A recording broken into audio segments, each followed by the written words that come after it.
At my son's funeral, my greedy daughter-in-law whispered, "That old woman will suffer in my hands." When I read the will, she begged for my forgiveness. "I'm glad to have you here. Follow my story until the end and comment the city you're watching from so I can see how far my story has reached." At my son's funeral, my greedy daughter-in-law whispered, "That old woman will suffer in my hands." When I read the will, she begged for my forgiveness. Rain poured down like the heavens themselves were mourning my Daniel. I stood there, my black umbrella barely shielding me from the downpour, watching as they lowered my only child into the cold, unforgiving ground. My son, my beautiful boy, gone at just 47. The pain in my chest was physical, like someone had reached inside and was squeezing my heart with merciless hands. I hadn't eaten in days, hadn't slept. The world had become a blur of black clothes and sympathetic faces, of casseroles I couldn't bring myself to touch, and phone calls I let go to voicemail. Behind me, the gathered mourners huddled under a sea of black umbrellas. Daniel had been well-loved, a successful architect, a generous friend, a devoted son. I kept expecting to wake up from this nightmare, to hear his voice calling Mom the way he always did, slightly dragging out the O like he had since he was a teenager. But that voice was silenced forever now. Hannah, my daughter-in-law of 8 years, stood a few feet away, immaculate in designer black, her makeup perfectly intact despite the theatrical sobs she'd performed at the service. She'd always been beautiful in that cold, intimidating way, tall and slender with sharp features and sharper eyes. Daniel had been smitten from the day they met. I had tried to be welcoming, for his sake. "Gloria," Pastor Richards touched my elbow gently. "Would you like to place the rose now?" I nodded, my throat too tight for words. With trembling fingers, I took the white rose he offered and stepped forward, placing it atop Daniel's casket. My final gift to my son. For a moment, I rested my palm against the polished wood, feeling the rain beat against it. "Goodbye, my sweet boy. Mama loves you." As I stepped back, something shifted in the atmosphere. The mourners were beginning to disperse, seeking shelter from the worsening rain. I turned, intending to thank Pastor Richards when I heard it. Hannah's voice, no longer choked with theatrical grief, but cold and clear, carried to me on the wind as she spoke to her friend Melissa.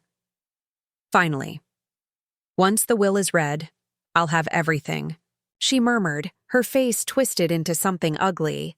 "That old woman will suffer in my hands. I've waited long enough." The words hit me like a physical blow. I staggered slightly, grateful for the rain that masked the fresh tears streaming down my face. Pastor Richards steadied me, assuming it was grief that made me stumble. And it was, but now mixed with a sickening realization. The mask had slipped, revealing the true face of the woman my son had married. 8 years of polite smiles and thinly veiled contempt. 8 years of Hannah, treating me like an inconvenience, of small cruelties when Daniel wasn't looking. The forgotten invitations to family events. The way she'd redecorate their home, removing the photographs that included me. How she'd plan their holidays specifically when she knew I couldn't join. I'd endured it all for Daniel's sake, telling myself I was imagining things, that I was being an oversensitive mother, but I hadn't imagined that whisper at my son's grave, the naked hatred in her voice, the anticipation of my suffering. "Gloria, dear, let me drive you home," Pastor Richards offered, concerned by my sudden pallor. "No," I said, my voice faint. "My sister is waiting." I made my way through the cemetery, legs barely supporting me. My mind replayed memories like a cruel slideshow. Daniel's concerned face when I'd tried once, gently, to suggest that Hannah seemed to resent my presence. "Mom, you're imagining things. Hannah loves you." The hurt in his eyes had silenced me, and I never brought it up again. At home, my sister Evelyn made tea I couldn't drink and sandwiches I couldn't eat. She slept in my guest room that night, and the next, worried about leaving me alone. I went through the motions of living. I accepted condolence calls. I thanked neighbors for the food that piled up in my refrigerator. All while Hannah's words echoed in my head. That old woman will suffer in my hands. The reading of the will was scheduled for 2 weeks after the funeral. I'd spent those weeks in a fog of grief and dread. What did Hannah have planned for me? Daniel had done well for himself. The house they shared, his architecture firm, investments and savings. I never cared about his money. I just wanted my son to be happy. But Hannah had clearly married with different intentions. On the morning of the reading, I dressed carefully in a simple black dress. Evelyn offered to come with me, but this was something I needed to face alone. I drove to the attorney's office, my hands steady on the wheel despite the storm raging inside me. Whatever happens, I whispered to myself as I parked, I will face it with dignity, for Daniel. I had no idea then that Daniel had seen more than I ever realized, or that from beyond the grave my son would have the final word. I couldn't have imagined how that afternoon would change everything, or how Hannah's cold whisper at the funeral would come back to haunt her. As I walked into the attorney's office, I steeled myself for whatever was coming. I was 62, alone now, and facing a woman who had just promised to make me suffer. But I'd survived losing my husband 20 years ago. I'd now survived losing my only child, the worst thing that could happen to any mother. What more could Hannah possibly take from me? Mr. Peterson's law office had the hushed solemnity of a library, all leather-bound books and heavy oak furniture that seemed to absorb sound. I sat with my hands folded in my lap, a tissue clutched between my fingers, though I'd cried myself dry days ago.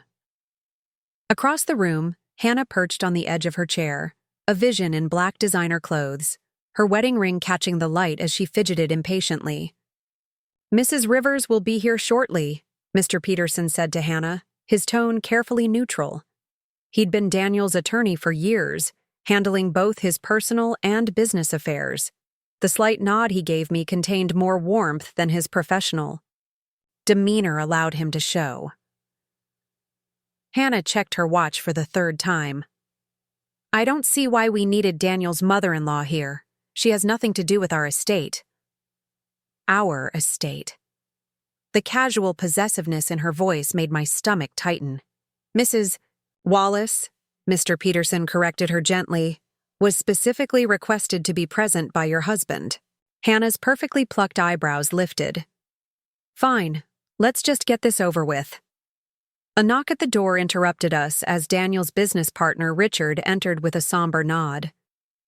Sorry I'm late. Traffic was terrible. He took the seat beside me, giving my hand a gentle squeeze. How are you holding up, Gloria? Before I could answer, the door opened again, and a petite woman with silver-streaked hair entered. Forgive my tardiness, she said.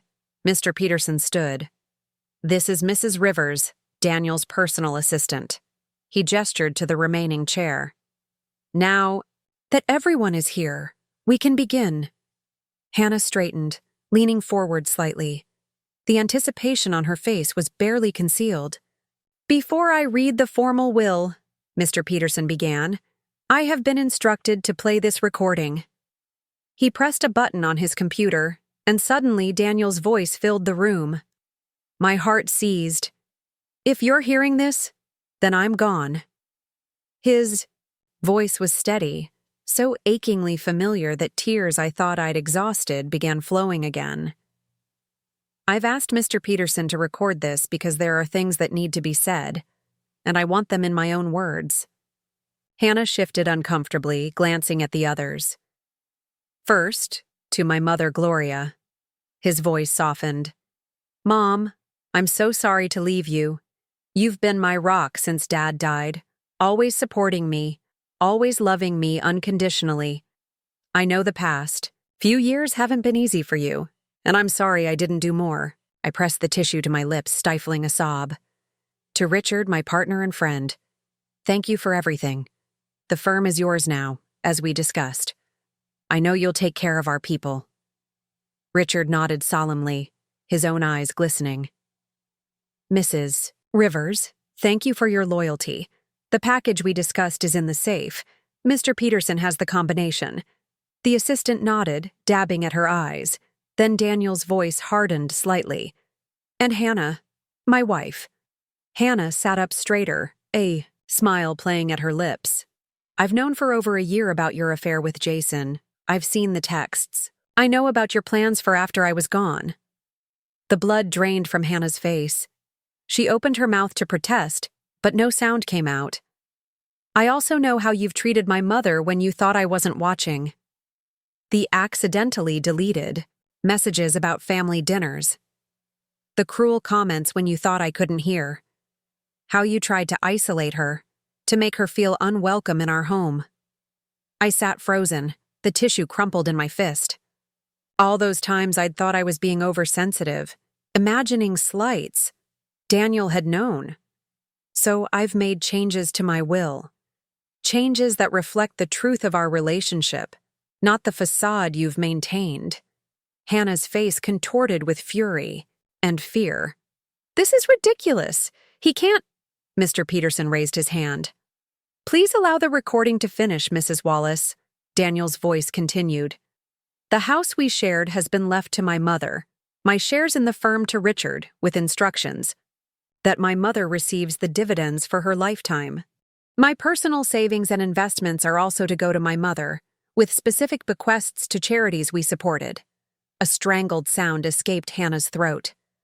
"Hannah, you will receive a settlement of $50,000, as specified in our prenuptial agreement. In the case of divorce or my death after evidence of infidelity, the evidence is in the envelope Mr. Peterson will provide." The recording ended, leaving a deafening silence in its wake. Hannah leapt to her feet. "This is absurd. I'll contest it. He can't just—" "Mrs. Wallace," Mr. Peterson interjected calmly, "I assure you the will is legally sound, and contesting it would require going to court, where the evidence your husband collected would become public record." She turned to me then, her face transformed by desperation. "Gloria, please, you know this isn't right. Daniel would want me to have the house. We were happy together." The woman who had whispered threats at my son's grave was gone, replaced by someone pleading with eyes wide with panic. "I made mistakes, but I loved Daniel. You know that. Please, I'm begging you." I looked at her, really looked at her, and saw not the confident, cruel woman who had made my life miserable for years, but a frightened, grasping creature who had just lost everything she had schemed for. "You were planning my suffering while standing at my son's grave," I said quietly. Hannah blanched. You heard that?" "No, Gloria, you misunderstood." I was upset, grieving. "Mrs. Wallace," Mr. Peterson interrupted, "I suggest you take some time to process this information. The formal reading of the will can proceed when you're composed." Hannah's face twisted into something ugly. She grabbed her purse and stormed toward the door, then turned back. "This isn't over," she hissed, before slamming the door behind her. Mr. Peterson sighed. "I apologize for that, Mrs. Wallace. Daniel anticipated she might react this way." I sat in stunned silence. My son had known. All those years I'd kept quiet about Hannah's cruelty, enduring it for his sake, and he had seen it all. He had protected me in death in a way he couldn't in life. "There's more," Mr. Peterson said gently, sliding a sealed envelope across the desk to me. "Daniel asked that you read this privately." I took the envelope with trembling hands, my son's handwriting on the front. "For Mom," blurring through my tears. "What happens now?" I asked, my voice barely audible. "Now," Richard said, taking my hand again, "we honor Daniel's wishes, and we make sure Hannah can't hurt you anymore." I clutched the envelope to my chest, feeling both hollowed out and somehow stronger. Daniel had seen the truth. He had known I wasn't imagining things. And from beyond the grave, he had ensured that the woman who threatened to make me suffer would have no power to do so. As I left the office, Daniel's letter burning, a hole in my purse, I realized that through my grief, something else was emerging. A sense that perhaps, just perhaps, I would survive this after all. The morning after the will reading, I woke up in my own bed, staring at the ceiling as reality crashed down on me again. Daniel was gone. Hannah had been exposed. And somehow, I now owned a house I'd never expected to possess.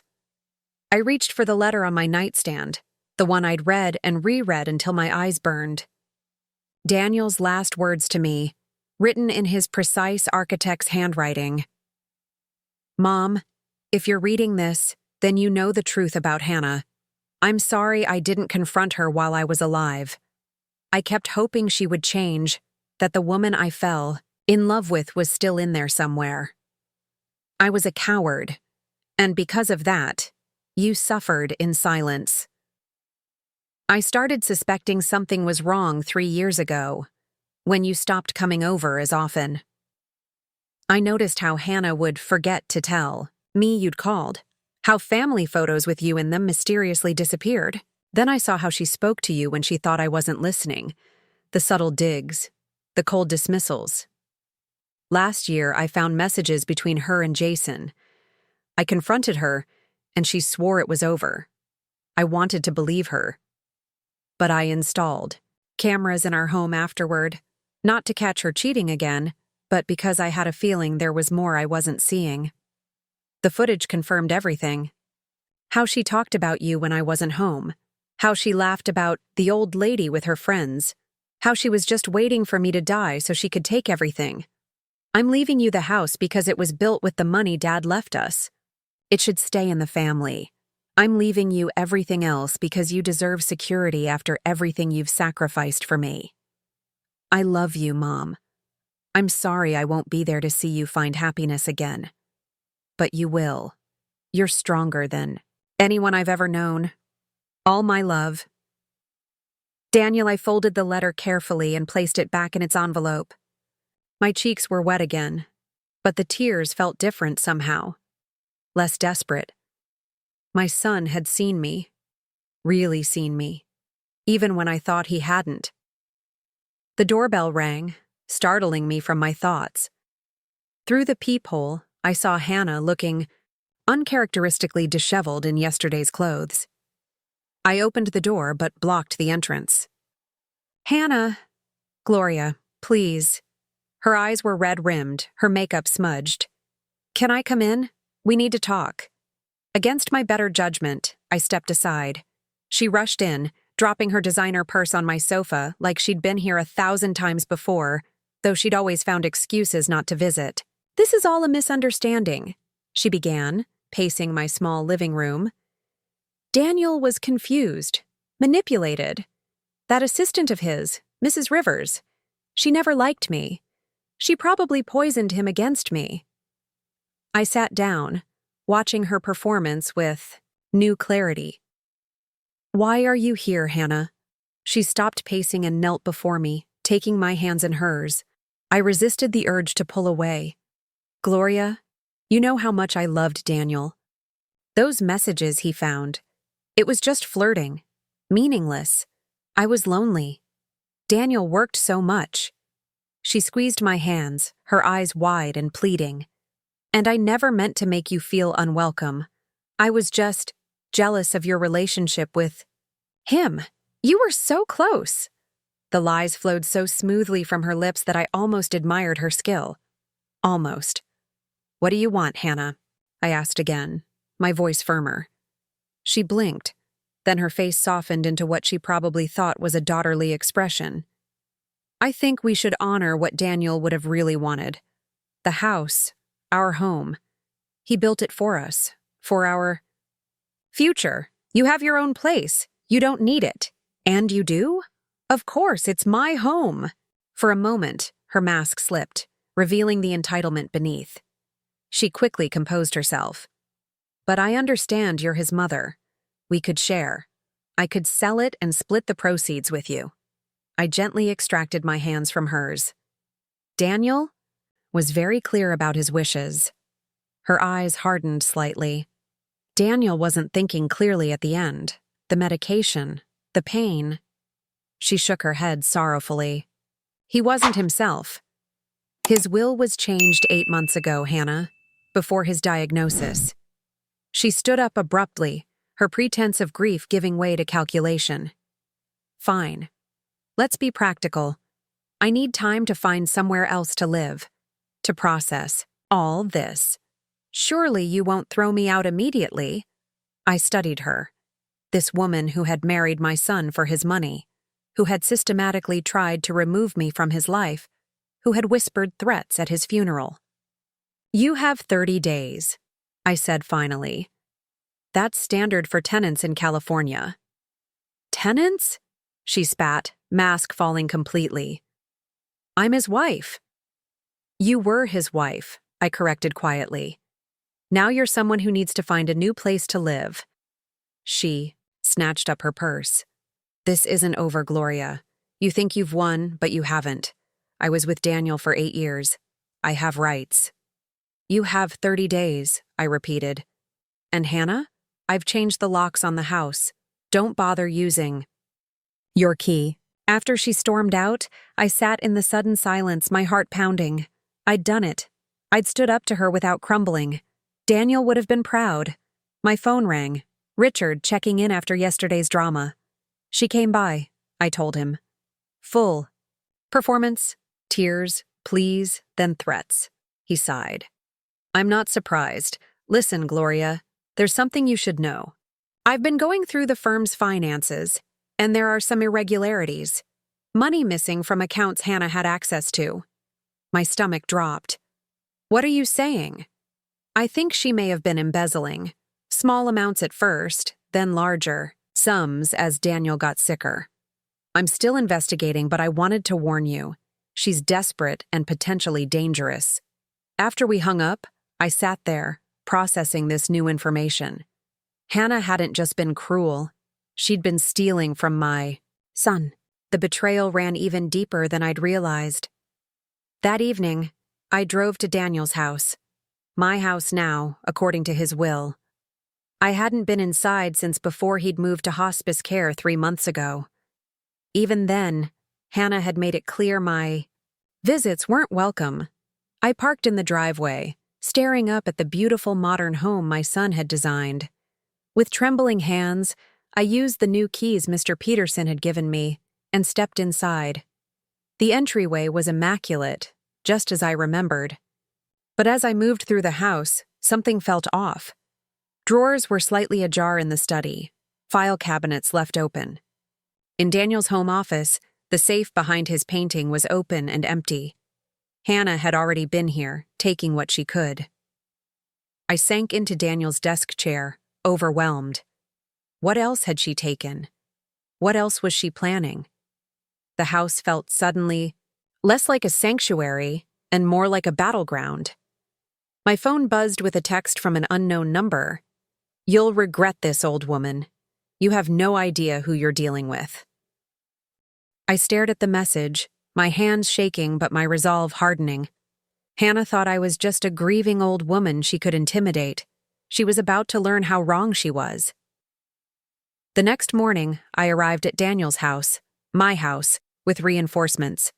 My sister Evelyn came with her husband Robert, along with Richard and Mrs. Rivers.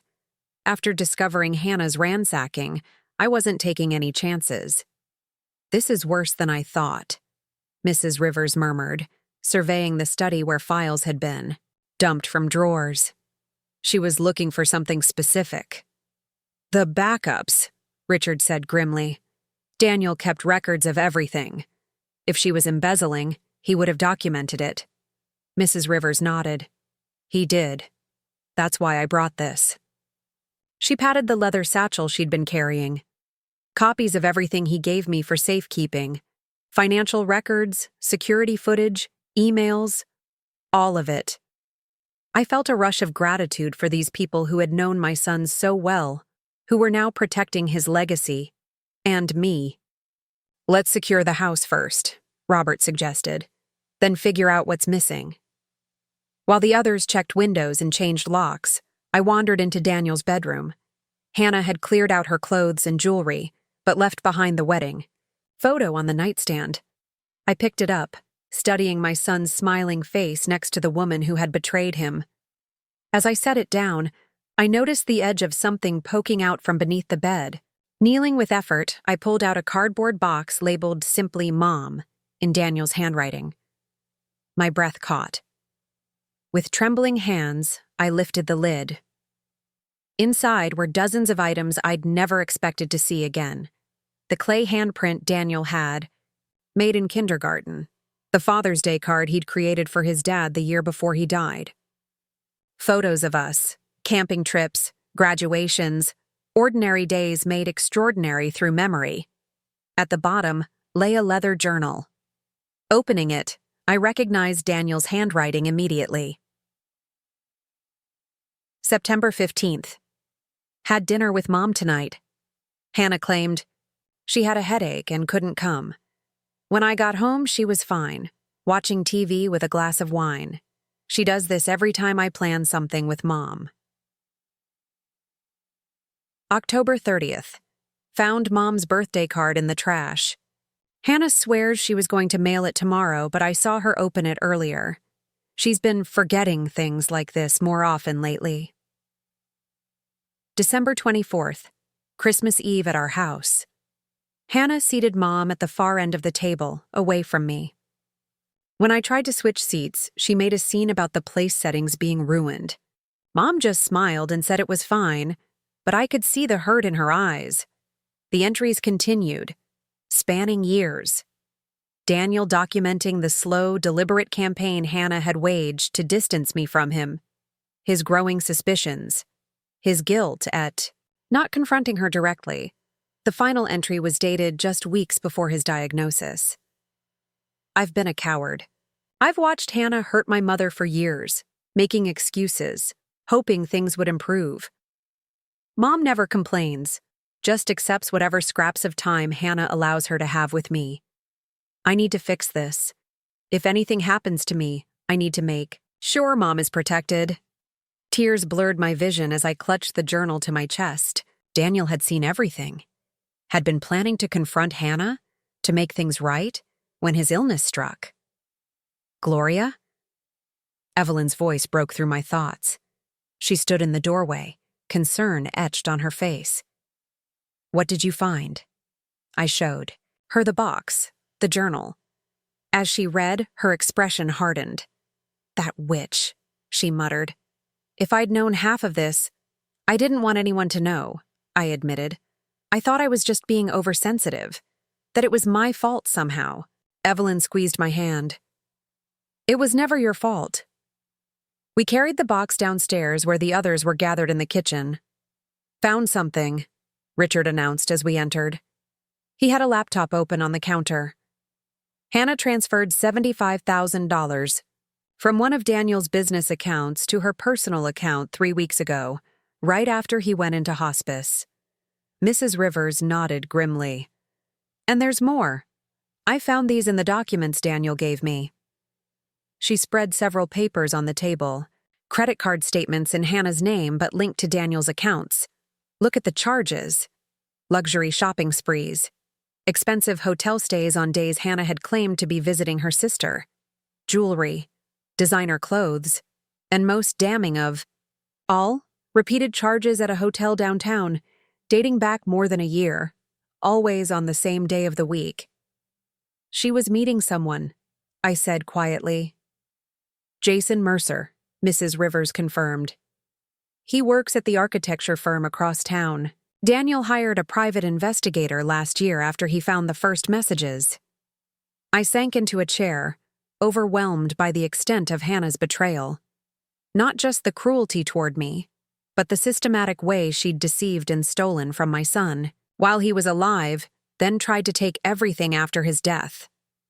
What do we do with all this? I asked finally. Richard looked grim. We have enough for criminal charges, embezzlement, at minimum. The thought of a public court case, of Daniel's private pain being exposed, made my stomach churn. I don't want his memory tarnished by scandal. There's another option, Mrs. Rivers said carefully. We confront Hannah with what we know, offer her a deal. She walks away quietly, signs whatever documents Mr. Peterson prepares relinquishing any claims to Daniel's estate, and we don't press charges. I considered this, thinking of Daniel's journal entries, how he'd struggled to confront Hannah directly, how he'd wanted to protect me, even as his own heart was breaking over her betrayal. She won't give up easily, I warned. Richard's smile was cold. She will when she sees what we have. That night, after everyone had gone, I stayed in the house, my house, alone. I moved from room to room, touching furniture Daniel had chosen, looking at art he'd loved. In his study, I found more evidence of the life we'd shared. Photos Hannah had hidden away in drawers, books I'd given him over the years. I sat in his favorite chair, surrounded by these artifacts of my son's life, and felt his presence so strongly, it took my breath away. For the first time since his death, I felt something beyond grief, a quiet determination, a sense of purpose. Hannah had tried to erase me from Daniel's life, had planned to erase me from his legacy, had whispered threats over his grave. But Daniel had seen the truth, had documented it, had protected me one last time. Tomorrow, we would confront Hannah with the evidence we'd gathered, would offer her the choice between a quiet retreat or public exposure. As I clutched Daniel's journal, I made a silent promise to my son. I would reclaim the home he'd meant for me to have, would protect the legacy he'd built, would be strong, as he'd believed I could be. Hannah thought she was facing a broken old woman she could easily intimidate. She was about to discover just how wrong she was. For Daniel's sake, and my own, I would not be erased. We set the meeting for noon at Mr. Peterson's office, neutral ground with witnesses. My hands trembled slightly as I checked my appearance, one last time in the hallway mirror.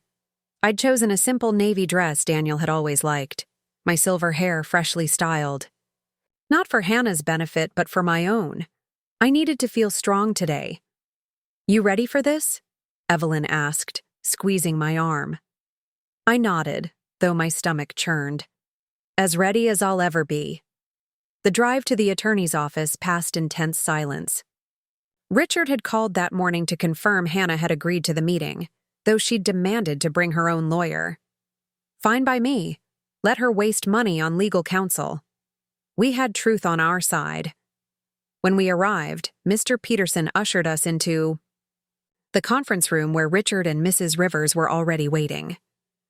The evidence was arranged neatly on the table: financial records, the private investigator's report, copies of Daniel's journal entries, all organized in labeled folders. She's on her way up, Mr. Peterson said, checking his watch.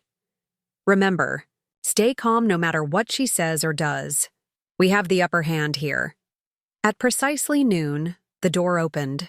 Hannah swept in wearing a sleek black pantsuit, her hair pulled back in a severe bun. Behind her followed a sharp-looking man in an expensive suit, carrying a leather briefcase. What is this ambush? Hannah demanded, eyeing everyone in the room. Her gaze lingered coldly on me before shifting to the folders on the table. Please, have a seat, Mr. Peterson said calmly. This isn't an ambush, Mrs. Wallace. It's a chance to resolve matters privately. Hannah's lawyer placed a restraining hand on her arm. I'm Martin Shaw, he introduced himself. I understand you have a proposal for my client? Mr. Peterson nodded. Before we begin, I should inform you that everything discussed here has been documented and backed up in multiple secure locations. Hannah's eyes narrowed, but she sat down, her lawyer beside her. Mrs. Wallace, Richard began, we've discovered some concerning transactions from the firm's accounts. I don't know what you're talking about, Hannah snapped. Richard slid the first folder toward her. $75,000 transferred to your personal account 3 weeks ago. That's just the beginning. Mr. Shaw opened the folder, scanning the contents with a deepening frown. Those were approved transfers, Hannah insisted. Daniel wanted me to have that money. Mrs. Rivers spoke next, her voice quiet but firm. Daniel was in hospice, heavily medicated and barely conscious 3 weeks ago. He couldn't have approved anything. Hannah's composure slipped slightly. He told me before. He wanted me to be taken care of. Is that why he changed his will to specifically exclude you? I asked, speaking for the first time. Hannah's eyes flashed with hatred. Because you poisoned him against me. You never wanted us to be happy. Hannah, her lawyer cautioned, still reviewing the documents. I kept my voice steady. I never said a word against you to Daniel. Not once. Even when you were cruel to me. Even when you excluded me from family events. Even when you hid my letters and deleted my messages. Hannah laughed bitterly. Paranoid old woman. You think everyone's against you. Instead of responding, I slid Daniel's journal across the table.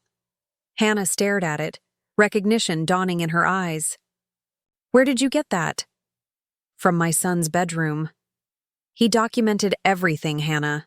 Every slight, every lie. Every time you tried to separate us. Her lawyer began reading the journal, his expression growing more concerned with each page. This is ridiculous, Hannah sputtered. These are just the ramblings of a sick man.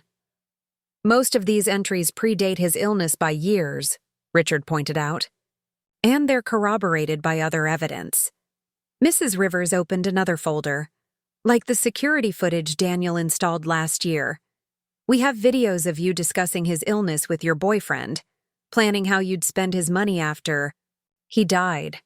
Hannah's face drained of color. You're bluffing. Mr. Peterson placed a tablet on the table and pressed play. The screen showed Hannah in Daniel's living room, speaking to a man I didn't recognize. Just a few more months, she was saying, wine glass in hand. The doctors say stage 4 is progressing faster than expected. Once he's gone, we'll have everything. The house, the firm shares, his investments. His pathetic mother will get nothing. The man laughed. You sure the will is still in your favor? Hannah smiled coldly on the screen. He has no reason to change it. I've made sure his precious mommy thinks he's too busy to see her. He has no idea what I really think of her. Mr. Shaw reached over and stopped the video, shooting Hannah a warning look. There's more, Richard said. Much more. Hannah looked, trapped, her eyes darting around the room like a cornered animal. Then, unexpectedly, she turned to me, her expression morphing into one of desperate pleading. Gloria, please. You don't understand. I did love Daniel in my way. I got lost, made mistakes. Tears welled in her eyes. Real or manufactured, I couldn't tell anymore. You're a mother. You understand forgiveness, second chances. For a moment, I almost pitied her. Almost. You threatened me at my son's funeral, I said quietly. You called? Me, that old woman, and said I would suffer at your hands. You stole from Daniel while he was dying. You betrayed him with another man. I leaned forward, meeting her gaze steadily. What exactly should I forgive? Hannah's mask dropped completely, her face contorting with rage. You think you've won? I'll fight this all the way to the Supreme Court if I have to. I'll tell everyone Daniel was mentally unstable, that you manipulated him when he was vulnerable. I'll drag his name through the mud. Her lawyer placed a restraining hand on her arm, whispering urgently in her ear, but she shook him off. I spent 8 years with that boring workaholic man, she spat. I earned every penny. The room fell silent. Even Hannah seemed shocked by her own outburst. Mr. Peterson cleared his throat. Mrs. Wallace, here is our offer. You will sign these documents relinquishing all claims to Daniel Wallace's estate. You will return any property or funds you've taken since his hospitalization. In exchange, we won't pursue criminal charges for embezzlement, fraud, and theft. And if I refuse? Hannah challenged, though her voice lacked its earlier confidence. Then I'll personally see that every piece of evidence in these folders is provided to the district attorney, Richard said. Every bank transfer, every hotel receipt, every video of you plotting with your lover while my best friend was dying. Hannah turned to her lawyer, who nodded grimly. Take the deal, Hannah, he advised quietly. For a long moment, she sat frozen, her face a battlefield of emotions. Rage, calculation, defeat. Finally, she snatched the pen Mr. Peterson offered. Fine, she hissed, scrawling her signature across. The documents. But don't think this is over, Gloria. You've made an enemy today. I watched her sign away her claims to my son's legacy, feeling no triumph, only a profound sadness for what Daniel had endured. It was over the moment you decided to hurt my son, I said softly. Hannah stood abruptly, grabbing her purse. I want a week to move my things from the house. You have until Friday, I countered. 3 days, and you'll be supervised the entire time. She looked like she might argue, but her lawyer placed a warning hand on her arm. With a final venomous glare at me, she stalked out of the room, her lawyer hurrying after her.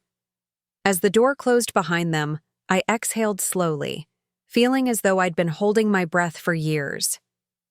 You did it, Gloria, Evelyn said, hugging me tightly. It's really over. But as I gathered Daniel's journal and the other evidence of Hannah's betrayal, I wasn't so sure. People like Hannah didn't give up easily. And I couldn't shake the feeling that she had one final card to play. 1 year after Daniel's death, I stood in the backyard of his home, my home now, watching as workers carefully positioned the last stone in the circular memorial garden. The afternoon sun caught the polished granite centerpiece, where Daniel's name and dates were engraved alongside the words he'd lived by. Build with purpose, live with love. It's beautiful, Gloria, Richard said, standing beside me. Daniel would have loved it. I nodded, unable to speak past the lump in my throat. The garden had been my project for the past 3 months. A peaceful place with Daniel's favorite plants, a small fountain, and benches where I could sit and feel close. To him, so much had changed in a year. After our confrontation, Hannah had indeed taken her allowed 3 days to remove her belongings, supervised by Richard and a security guard. She'd been coldly efficient, taking only her clothes, jewelry, and personal items. Nothing of Daniel's. Nothing of the home they'd shared. 2 weeks later, she'd left the state entirely. I heard through mutual acquaintances that she'd moved to Florida with Jason, apparently still believing they could build a life together on the meager settlement she'd received. Last I'd heard, he'd left her for someone younger within months. I'd expected to feel vindication at her downfall, but found only a hollow sadness. Hannah had sacrificed something precious, Daniel's genuine love, for money and status she'd ultimately lost anyway. Coffee's ready, Evelyn called from the patio. And Marianne just arrived. I smiled genuinely this time. Marianne had been my unexpected blessing this year, a grief counselor I'd started seeing after Daniel's death, who had become a dear friend. She understood loss in a way few others did, having lost both her husband and daughter years before. Inside, the house had transformed. When I'd first moved in, I couldn't bear to change anything in Daniel's spaces. His office remained untouched for months, his clothes still hanging in the closet. But slowly, with Marianne's gentle encouragement, I'd begun to make the house my own while honoring his memory. The garden is perfect, Marianne said, handing me a mug of coffee.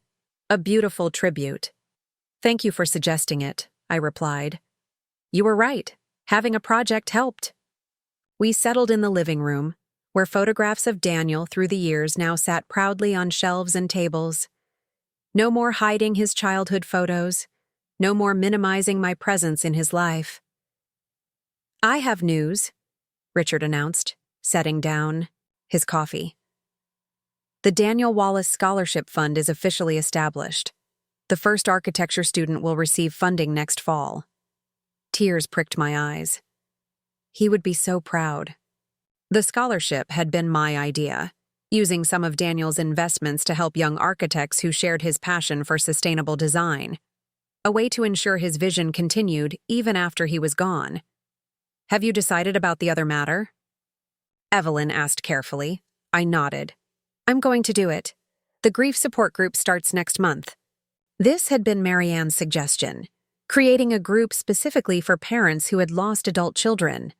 A different kind of grief, she'd explained, often minimized by others who assumed the pain was somehow less because your child had lived a full life. You'll be wonderful at it, she assured me. You have so much wisdom to share. I wasn't so sure about wisdom, but I had learned things this year I never expected to learn. About resilience. About standing up for myself. About rebuilding a life I'd never planned for. As we talked, I felt Daniel's presence, not in a supernatural way, but in the legacy that surrounded us. The firm he'd built was thriving under Richard's leadership. The house he'd designed was filled with light and life again. The memory of his kindness lived on in those who had loved him. Later, after everyone had gone, I sat alone in the memorial garden as twilight descended. The past year hadn't been easy. There had been days when grief crushed me, when the unfairness of Daniel's early death and Hannah's betrayal left me angry at the world. Days when I questioned whether I could really build a new life at 63. But there had also been unexpected moments of grace. The day I discovered Daniel's old sketchbooks and spent hours tracing his pencil marks with my fingers. The afternoon Richard brought over a group of Daniel's colleagues who shared stories I'd never heard. The morning I woke up and realized I'd slept through the night without crying for the first time. My phone chimed with a text message. Marianne, confirming our lunch plans for tomorrow. Next to her message was an older text I kept saved, from Hannah, sent the day after our confrontation.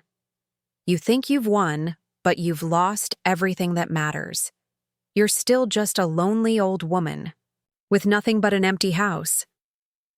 I smiled faintly at the screen. Hannah had been wrong about so many things, but especially about that. Yes, I had lost my beloved son, a pain that would never fully heal. But I hadn't lost everything. I had Daniel's legacy. I had friends who had become family. I had purpose in the scholarship fund and the grief support group. I had this home, not empty, but filled with memories and new possibilities. Standing, I took one last look at the memorial stone glowing softly in the fading light. I'm doing okay, Daniel, I whispered. I think you'd be proud. A gentle breeze rustled the newly planted flowers, carrying the scent of jasmine, Daniel's favorite. I closed my eyes, imagining for a moment that it was his way of answering. The next morning, I woke early. There was much to do, finalizing details for the scholarship, preparing materials for the grief group, meeting Marianne for lunch.